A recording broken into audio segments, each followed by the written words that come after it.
नमस्कार दोस्तों, आज हम इस वीडियो में आपके साथ डिस्कस करेंगे पिग आयरन के बारे में, जो एक इंजीनियरिंग मटेरियल है और उसमें मेटालिक मटेरियल के अंतर्गत आता है। और मेटालिक मटेरियल में फेरस मेटल की कैटेगरी में इसको रखा गया है पिग आयरन, जिसका दूसरा नाम क्रूड आयरन भी है। और इसे हम डायरेक्टली ब्लास्ट फर्नेस की मदद से प्रोड्यूस करते हैं और एक प्रकार से ये आयरन की इंटरमीडिएट फॉर्म है जो हमें आयरन ओर से मिलती है। और इसको हम डायरेक्टली एज ए मटेरियल के तौर पर इसको यूज़ नहीं करते, बल्कि फर्दर इससे हम नए मटेरियल को बनाते हैं। अगर हम बात करें इसके मेल्टिंग पॉइंट की, इसका मेल्टिंग पॉइंट स्टील के मेल्टिंग पॉइंट के मुकाबले कम होता है।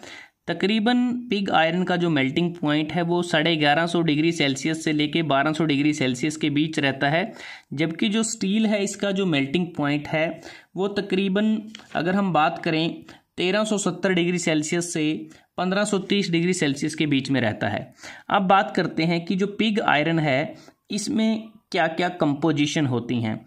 पिग आयरन में कार्बन कंटेंट ज़्यादा होता है, जो तकरीबन 3.5% से लेके 4.7% के बीच में रहता है। सिलिकॉन 1.25% से 4% तक हो सकता है। मैंगनीज 0.4% से 1.2% तक हो सकता है। इसके अतिरिक्त अगर हम बात करें पिग आयरन में जो इम्प्योरिटी एलिमेंट्स होते हैं उसमें सल्फ़र 0.015% से 0.07% के बीच में हो सकता है। फास्फोरस 0.08% से 0.14% के बीच में रहता है। इसके अतिरिक्त इसमें कुछ अमाउंट टाइटेनियम और ट्रेसिस एलिमेंट की भी हो सकती है। अब बात करते हैं पिग आयरन को कैसे प्रोड्यूस किया जाता है। जो माइंड आयरन ओर होते हैं जिसमें red hematite, magnetite, limonite, iron pyrite या साइडराइट इत्यादि, ये माइंड आयरन ओर हैं। अगर हम बात करते हैं तो इंडिया में ये मोस्टली बिहार, उड़ीसा, मध्य प्रदेश, मैसूर, आंध्र प्रदेश, तमिलनाडु, ये कुछ इसके प्रमुख क्षेत्र हैं जहाँ पर ये आयरन ओर पाए जाते हैं।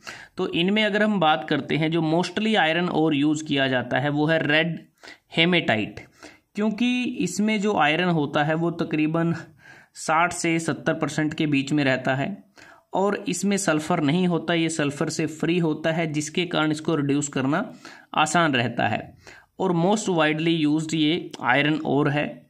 उसके बाद अगर हम बात करते हैं जो रॉ मटेरियल होते हैं पिग आयरन को प्रोड्यूस करने के लिए, आयरन ओर के बाद होता है फ्यूल। फ्यूल के तौर पर हम कोक का इस्तेमाल करते हैं, जो हार्ड कोक होता है।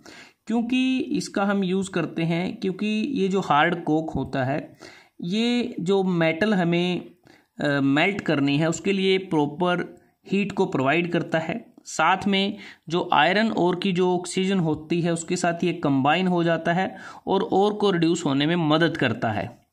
और जो फ्यूल हम यूज़ करते हैं उसका जो एस कंटेंट है वो कम होना चाहिए, उसकी डेंसिटी भी ज़्यादा होनी चाहिए, पोरोसिटी उसकी अच्छी होनी चाहिए और उसका साइज़ भी यूनिफॉर्म होना चाहिए और उसमें फास्फोरस और सल्फ़र से वो फ्री होना चाहिए। ये कुछ इम्पोर्टेंट पॉइंट्स हैं जो हमें ध्यान में रखने हैं फ्यूल को सिलेक्ट करते समय। इसके अतिरिक्त अगर हम बात करें फ्यूल में हम चारकोल या फिर एंथ्रेसाइट का भी कई बार इस्तेमाल किया जाता है। उसके बाद फ्लक्स, जो फ्लक्स होता है इसको बेसिकली हम जो चार्ज हम बनाते हैं जो आयरन ओर का, उसमें इसको मिक्स किया जाता है। फ्लक्स बेसिकली क्या करता है, ये मेल्ट हो जाता है और जो ओर में जो इम्प्योरिटीज़ होती हैं उसके साथ ये मिक्सअप होके उसको कैरी करता है और स्लैग की फॉर्म ले लेता है। और जो फ्लक्स है इसमें सिलिका की मौजूदगी होती है। नॉर्मली हम लाइमस्टोन को एज ए फ्लक्स इसका ज़्यादा इस्तेमाल करते हैं। इसके अतिरिक्त हम डोलामाइट का भी इस्तेमाल करते हैं। तो आयरन और कोक और फ्लक्स को हम ब्लास्ट फर्नेस में ऊपर से इसको डाला जाता है, नीचे से एयर एंटर करती है और फाइनली जो हमें प्रोडक्ट मिलता है वो पिग आयरन डायरेक्टली हमें ब्लास्ट फर्नेस से मिल जाता है। और जो ब्लास्ट फर्नेस से हमें पिग आयरन मिलता है इसके मेनली जो ग्रेड्स होते हैं वो 3 ग्रेड होते हैं। Basic grade pig iron, foundry grade pig iron और high purity grade pig iron. जो बेसिक ग्रेड पिग आयरन होता है इसमें सिलिकॉन 1% से कम होता है, मैंगनीज भी 1% से कम होता है और इससे हम स्टील को बनाते हैं। और जो फाउंड्री ग्रेड पिग आयरन है इसमें सिलिकॉन 1.5% से 3.5% तक भी हो सकता है, और हाई अमाउंट सिलिकॉन की इसमें 4% तक भी जा सकती है। और इससे हम जो ग्रे कास्ट आयरन है उससे बनाते हैं कपोला में डालकर, और जो हाई प्योरिटी जो ग्रेड है उससे भी हम आयरन को हम प्रोड्यूस करते हैं। अब बात करते हैं पिग आयरन की कुछ प्रॉपर्टीज़ की। ये एक ब्रिटल मटेरियल होता है, वियर रेजिस्टेंस होता है, एक हार्ड मटेरियल है। हार्ड मटेरियल में अगर इसकी हार्डनेस की बात करें हम BHN ब्रिनल हार्डनेस नंबर में, तो इसकी जो हार्डनेस होती है वो 250 BHN से लेके 450 BHN तक वो हो सकती है। फेयरली फ्यूजिबल है, मेल्टिंग पॉइंट इसका कम होता है स्टील के मुकाबले। अब बात करते हैं कि पिग आयरन के क्या क्या यूजेस होते हैं। पिग आयरन से हम रोट आयरन को बना सकते हैं। जब रोट आयरन को हमें बनाना होता है तो एक प्रकार से जो पिग आयरन है वो रोट आयरन, स्टील और कास्ट आयरन के लिए रॉ मटेरियल होता है।